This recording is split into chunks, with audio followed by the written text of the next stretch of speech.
All right, ladies and gentlemen, welcome to a new edition of Pod by the Bay. It's kind of a different one this evening. We're recording this about 8:35 on January 10th. I'm sure if you're listening to this, you know Rivals writer Russ Wood has passed away. Um, it didn't feel right to not acknowledge what Russ was for the USF fan base, what he did for USF men's basketball through maybe the lowest nadir of at least the social media era of college basketball for at least for men's hoops. So, want to kind of get together, kind of share if we've had any memories. I know I've got some. So we brought in former Spectrum News reporter Chris Torello, who had covered USF men's basketball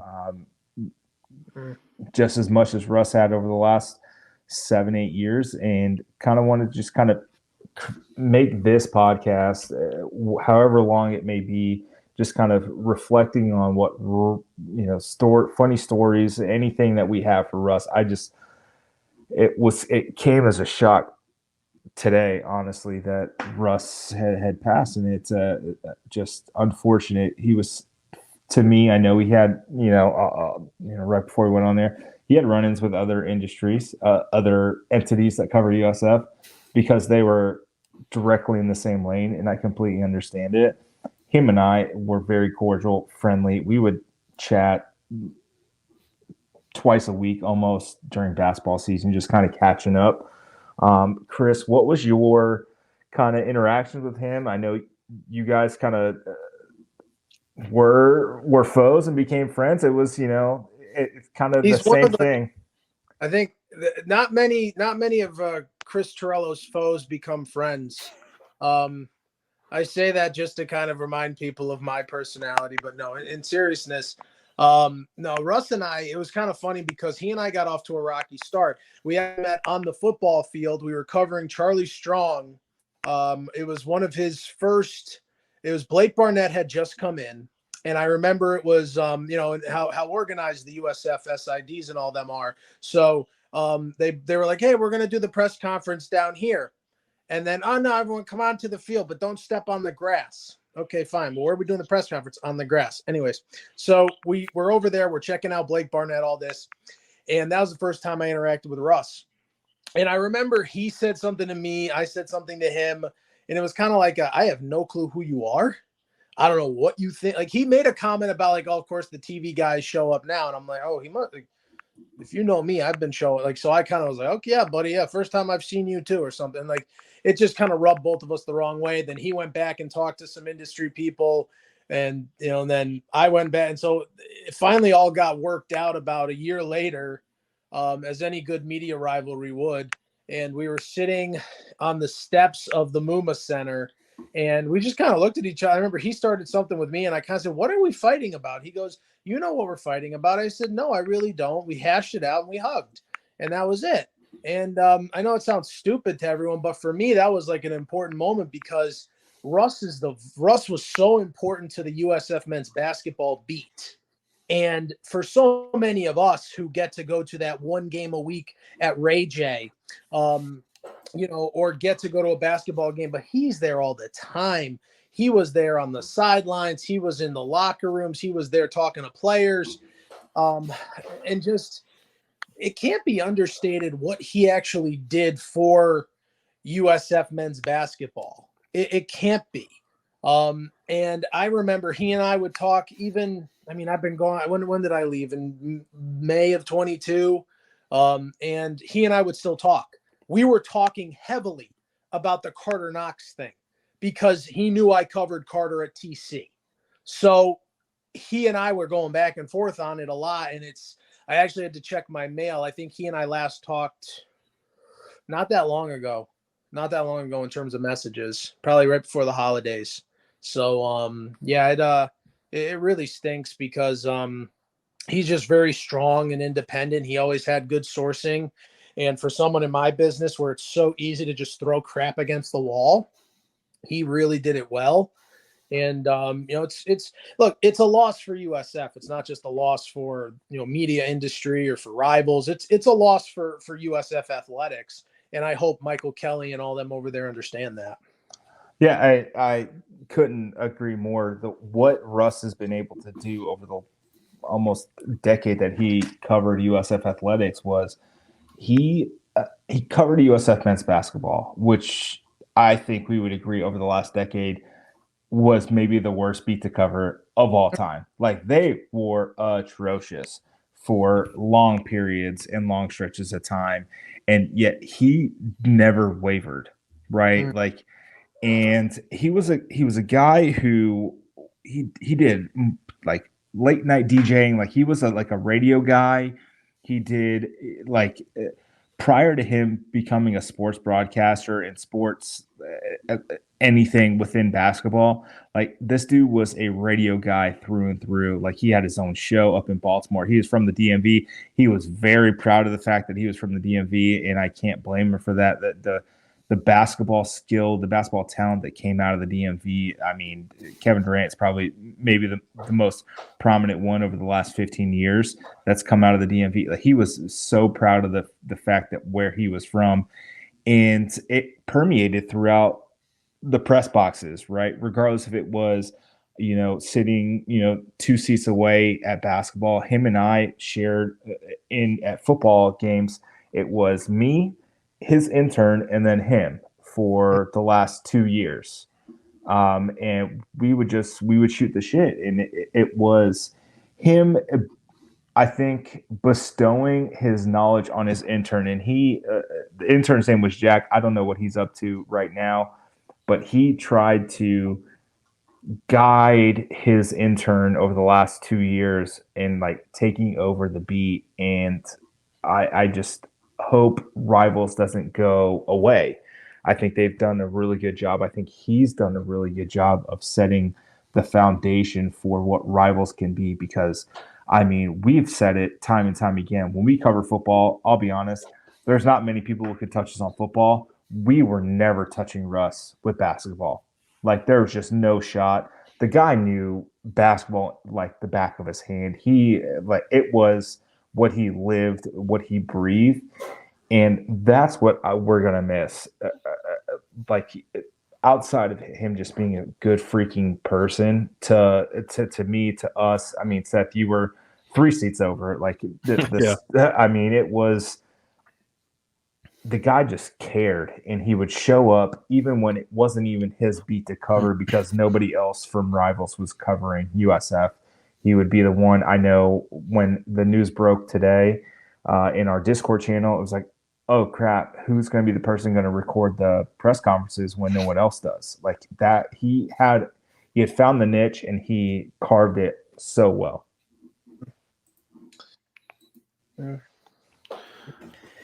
Yeah, I mean, on my side of things, I remember the first time you guys threw me into the Wolves to cover a USF basketball game, and I didn't even know where the entrance was outside of the student entrance. And I just remember he, of all people, he was the first one to like ask who I was. And I was like, oh, I'm, covering with the Daily Stampede. I work with Nathan. And he sighed, and he was like, another one. And that just kind of stuck with me. I never really had interactions with him after that, because you guys know how terrible I am at covering basketball. But there was no one who cared more about USF basketball than Russ, and his impact just stretches beyond the realm of that as well. I mean, he went to so many tournaments, so many AAU, showcase tournaments and everything like that. Like, we didn't want to touch basketball recruiting ever, because we felt like it was infringing upon the work that Russ does. Because listen, I have my sources with football. I have my sources with tennis. I have my sources with all these people. I didn't dare touch basketball, because for me to infringe upon the hard work that he does, he deserved to break all of the news for USF in basketball. He deserved to break who the new coach was, if there was any good recruits coming in, what was going on injury wise. It purely was his beat to cover. And I think we all respected it to a degree. of, we would cover it too, but we all knew he was kind of the beacon of truth over in the corner there. But what always amazed me with Russ, I've only interacted with him a couple times. It was very similar to like what Steve said. But one thing, he'd always say hi back, which I always thought was not interesting. There are some people who are just too busy to say hi back. He never was. But his accuracy on Futurecast, which is like the crystal ball of rivals, 89%. 383 of 432. That's correct. That's like, I looked, I was like, is that like normal? And no, even the national writers aren't even close to that. Like, what? I remember looking, because when I didn't realize he did the more national recruiting, because when he would go to the camps and just whatever he posted on Twitter, that's when I looked. I went, are you kidding me? And like, he had one as recent as a guy, Victorious Miller, a 4-star, committed to Oregon on November 15th. And he was one of the guys who picked that. Only 16% of writers forecasted Oregon, and he committed. So that's, again, just absolute incredible work to the crowd, because basketball, like, who knows? Yeah, I mean, it changes every other day. Incredible. Yeah. He was crazy plugged in. Yeah, it was insane. He would get calls during USF football games, or messages during USF football games. It was like often. Yeah, I remember when we were talking about, after what the Daily Stampede stuff, when we were talking about doing the Bay Area Examiner, we kind of said, okay, we're going to have football. Vito and Stieg, we're doing the roundup. We're going to be pretty good at all the other sports. Russ has basketball. Like, it was just we just kind of wrote it off. I wasn't even included. He was a super nice guy. I only got to see him at football games. Obviously, I'm not going to the basketball stuff, but you could tell the passion he had for basketball, and sports in general. I mean, the last thing I think I talked with him about was during we were talking about the U.S. Open tennis, and we somehow started talking about Martina Hingis, because we were trying to figure out who was the youngest Grand Slam tennis player to ever win a Grand Slam, and we were going through Steffi Graf knows. So it was so he was kind of in a sea of really young people up in the press box. He's an older guy that you could talk. That was just, you could tell he loves sports. He could talk about anything, and then also talk about his past and radio and stuff like that. And he seemed to be a guy that parents really trusted too. From talking with him, that parents of recruits, not just like USF recruits, but kind of recruits all over. Because I think he was pretty involved in the kind of basketball, not just USF basketball kind of all over the state, right? Yeah, so I know he covered Gators, like, recruiting for the rivals for a little bit, and then he kind of went national covering recruiting. He just kind of owned the USF section, but he would, like Steve said, like, he would cover, the AU games. He would be at the scorer's table, like, actually scoring the game for some of these, like the high end Orlando tournaments, like at the Wild World Sports, like at Disney. Like, he was just someone who was around the industry, and of course you're going to create relationships. And like you said, we knew, we just straight up never touching what he was able to do at basketball. Like, it was just straight up, okay, how do we cover basketball in a way that doesn't infringe on what Russ does really well, but also, like, kind of separate and something different, right? And it's a very hard thread to needle the thread, or whatever the saying is. Just he did it so well and was so passionate about a school he didn't even go to. Like, all of us except for Chris on this podcast right now went to USF. And Russ had the same amount of passion and temperament, and he would get annoyed just as much as any of us about USF basketball. And the thing was, he never showed it publicly, right? Like, I'll throw myself under the bus. Men's basketball infuriates me. And when they're bad, it just irks my life. So, like, for the last 10 years, they've just irked my life, right? But he would cover USF and still somehow get, a positive spin on something. And Chris, I don't know how, like, you come in from Providence, you're covering a team that there was some relationship when you were there. I think USF and Providence crossed over. I'll never forget that game as long as I live. Jim Lighthall calls it the night of his life, and I say, yeah, it was a nightmare for me. But yeah, no, I remember. I was actually glad you brought that up because being a Connecticut guy, being from the Big East, being a UConn, Providence, growing up there, going to Providence, he and I would talk about the DMV religiously because Providence recruited the DMV, and he and I would talk about USF. What happened if they had gotten a certain player? Or how many players would it take to formulate maybe 1 or 2 year run to a tournament? And and we talked about, well, then how do you adjust scheduling and just I'll give him a lot of credit. He was very big on collaborating, even if it was just behind the scenes, like two buddies shooting the crap over a beer in a bar. And it could have just been over DMs or text messages. It was just like you were talking to him sitting right next to you. So I always enjoyed that. And one thing I also want to say is he had the cachet of someone who probably worked at a certain local newspaper just because of the knowledge he had and because of the his ability, but he didn't have what's the word I'm looking for? He didn't have the arrogance. You know what I'm saying? Like he could have easily thrown it in anyone's face and said, you don't know bleep from anything, but he wanted to have, like you said, wanted to have those conversations, or like Stieg was saying, of course, when everyone met Stieg, we all said, ugh, but I mean, that's just a normal reaction. But I mean, seriously, with him, it was more like, okay, he always liked to, I don't know if like those conversations, like Seth brought up, I almost felt like that was his way of testing you a little bit. Like, okay, can we have a conversation? Right. Are you willing to BS with me when there's 7:52 left in the first half of, USF Long Island and 14? Like, can we please talk about something else? And he just wanted to know that you were there with him. So I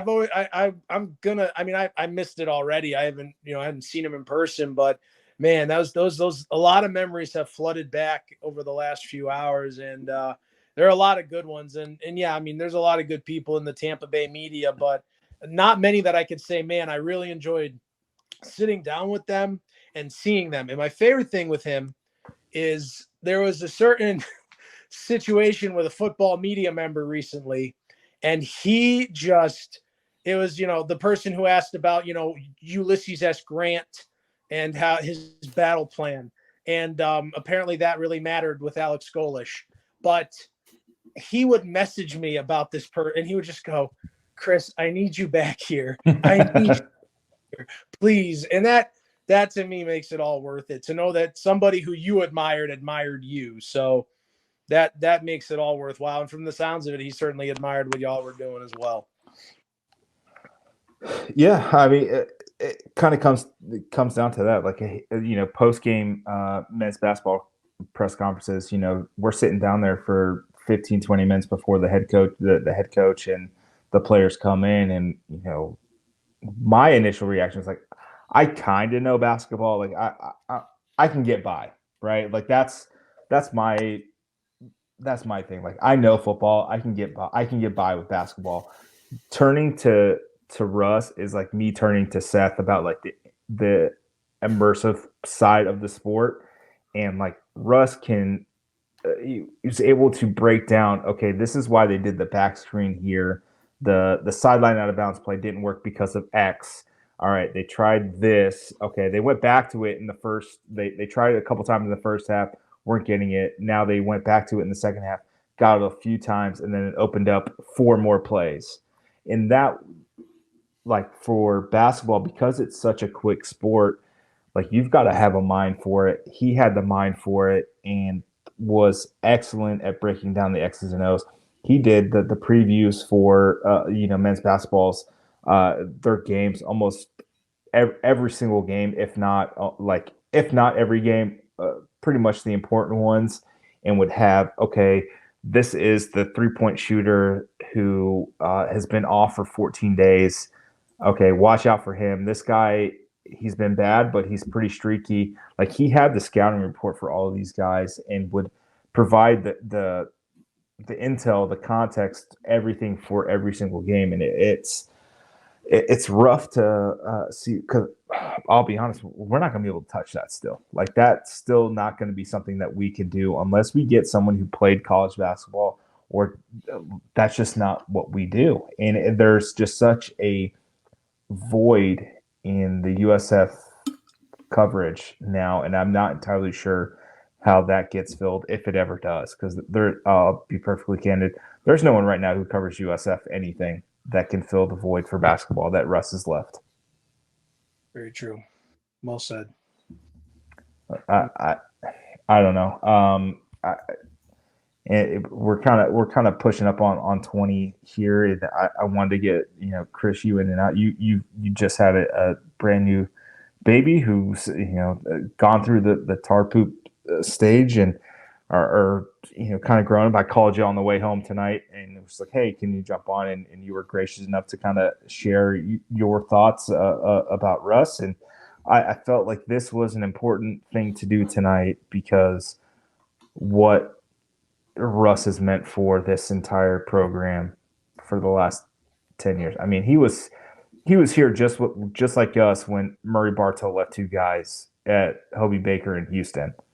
Like, this was the guy that was there. So, like, this is a guy who's in the mud with us for 8-9 years. And I don't want him to be kind of cast aside like some other folks who kind of come in and out of our lives. Like, this guy was a very important part of USF athletics, and I hope everybody who watched, listened, heard, read anything he ever did inside the Leroy Selman Center, inside Muma Center, outside of it as a fan, understands how important this guy was for USF athletics in general. They could find a spot. They should find a chair or something at the second level there at Muma where nobody sits. It's just that simple. I mean, they did, I don't know if they need, some money to pay, to name the, media center, if it is named down there, I don't know. But like, I hope Michael Kelly and the staff give him something over there, and just because, his legacy needs to be remembered. So hopefully that gets taken care of. Yeah, absolutely. And Chris, I appreciate you hopping on and kind of sharing your thoughts about the passing of Russ Wood, who, I'll be honest, I was shocked how old he was. Him and I were talking. He's as old as my dad, and he does not. My dad turned 70 in like a week and a half, and he never felt like it. I don't know. But my thoughts with his family, everybody that knew him, he was such a genuinely nice guy. And I mean, if you're even looking at it, like his profile picture on Twitter, it's a big smile. I've never seen him angry or upset, like outside of like, Nathan, why did you let Steeg in the press box again? Like, it was just, he was such a good dude, and I know I'll miss the conversations that we had over the last 8 years. Yeah, very well said. So I appreciate you, Chris, coming on, and we'll wrap up this edition of Pod by the Bay. And hug your loved ones. You never know when the time is. So be safe, and as always, go Bulls.